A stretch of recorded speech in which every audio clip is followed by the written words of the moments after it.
안녕하세요. 공인중개사들의 공간 공인마스터의 개공이 소공입니다.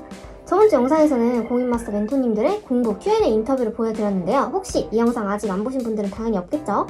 네, 공부 방법부터 시험장에서 실수를 줄일 수 있는 꿀팁까지 수험생 분들이라면 궁금할 수밖에 없는 질문들이었는데요. 혹시 놓치신 분들은 지금 바로 꼭 확인해보세요.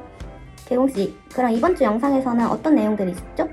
수험생 분들은 공부 방법 외에도 아직 경험해보지 못한 부동산 실무에 대해 많이 궁금해하셨는데요. 이번 영상에서는 공인중개사의 수입이나 중개보수는 어떻게 됐는지, 또 공인중개사에게 필요한 역량은 무엇인지 등 공인중개사 업무에 대한 Q&A 인터뷰를 준비했습니다. 네, 저번 주에 이어서 공인마스터 이경렬 멘토님과 심영희 멘토님께서 남겨주신 공인중개사 현직 이야기 지금 바로 확인해볼까요?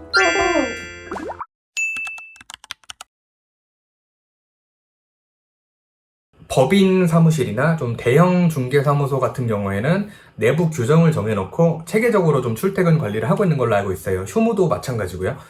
근데 우리가 이제 일반적으로 알고 있는 1층 부동산이라고 하죠. 1층 부동산 같은 경우에는 보통은 이제 월요일부터 토요일까지 근무하고 일요일은 뭐 휴무를 갖는 게 일반적으로 알고 있는데요. 부동산이라는 게 대부분 이제 자영업 하듯이 1인 사업체인 경우가 많잖아요. 그래서 그만큼 이제 유동적일 수 있다고 생각하시면 이해가 좀 빠르실 것 같아요. 그래서 제가 일했던 경험상으로는 이전 사무실에서는 뭐 분위기가 뭐 일 없는 날은 쉬거나 아니면 뭐 여행을 가거나 뭐 이런 식으로 좀 자유로웠던 편이었던 것 같습니다.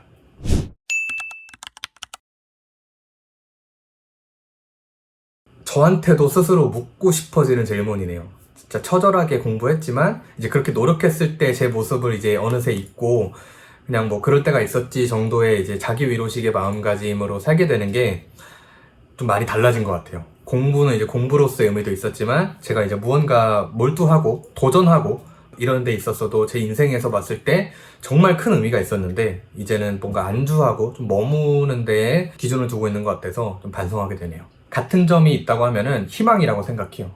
저는 되게 방황하던 때에 공부를 시작했는데 이제 공부 시작하면서 저도 좀 중심을 좀 잡고 좀 장래를 생각할 수 있게 되고 합격하고 나서 실무에 좀 뛰어들어서도 좀 이것저것 도전하고 싶다는 생각이 좀 많아지고 있고요. 후에 이제 스스로 모습을 생각하면서 나아갈 수 있다는 게 참 기쁜 것 같습니다.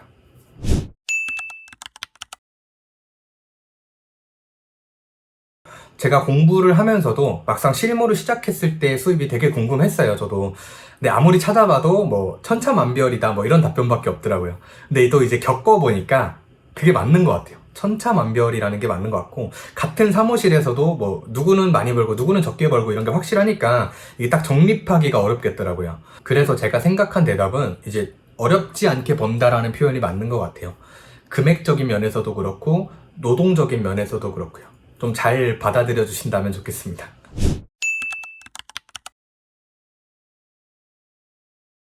저는 생각했던 것보다 만족하고 있는데 그거는 이제 열심히 하고 꾸준히 했기 때문이라고 생각합니다.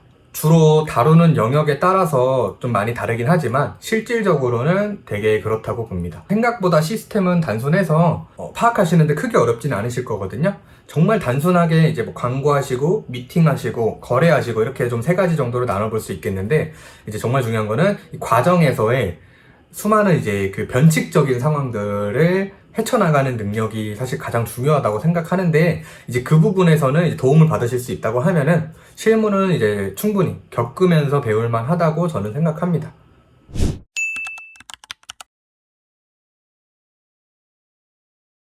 일단 상담 속에서 계약이 이루어지는 것이기 때문에 그 고객과의 아이 컨택이 자유롭고 브리핑을 많이 해보셨으면 당연히 메리트가 있을 것이라고 생각합니다.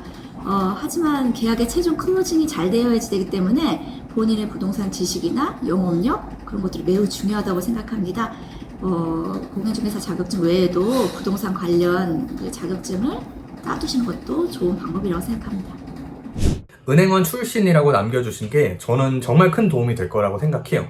매번 새로운 사람을 대해야 된다는 점에서 이제 비슷한 경험을 해봤다는 게 정말 좋은 무기가 될 거라고 보고 있거든요. 제가 2년 반 이상 실무를 겪어보면서 이제 생각해봤던 역량은 긍정적으로 좀 보일 수 있는 단정한 용모, 그리고 다양한 이제 변칙적인 상황에서 임기응변, 그리고는 마지막에 최후에는 이제 계약을 좀 이끌어낼 수 있는 실력 있는 강단 있는 언변 정도, 이 정도 생각하고 있어요. 중개사도 결국엔 영업을 해서 거래를 성사시켜야 돈을 버는 사람이기 때문에 신뢰감이 있어 보이고 좀 성실해 보이고 이렇게 좀 좋은 모습을 보일 때 더 좋은 성과를 이뤄낼 수 있다고 생각합니다.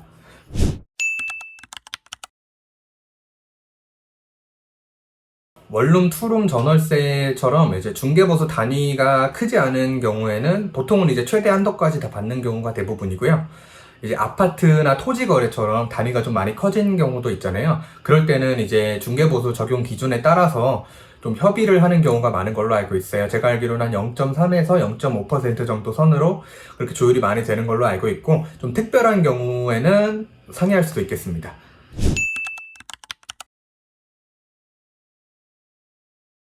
일단 주변을 잘 파악하시는 게 가장 중요한 것 같아요.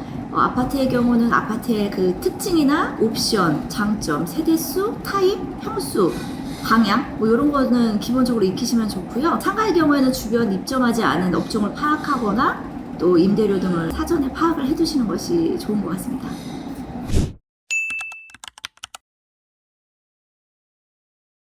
좋은 매물의 기준은 사람마다 다 다르다고 생각해요.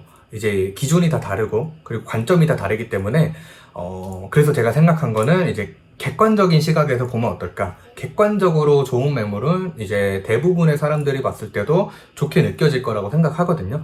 주거용 부동산을 예로 들었을 때 이제 원룸, 투룸, 뭐 아파트, 빌라 이런 걸 예로 들었을 때요. 이제 뭐 창문의 방향이라든지 층수, 어느 조건을 사람들이 선호하는지 이런 것들을 좀 파악하고 좀 연구해가지고 이제 기준을 좀 세워두신다고 하면은 이제 도움이 많이 되실 것 같아요.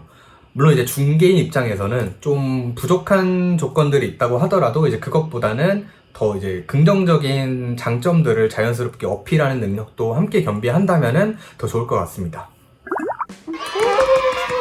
네, 여러분들 오늘 인터뷰 잘 보고 오셨나요? 제가 궁금한 점들은 전부 다 대답을 해주셨는데요.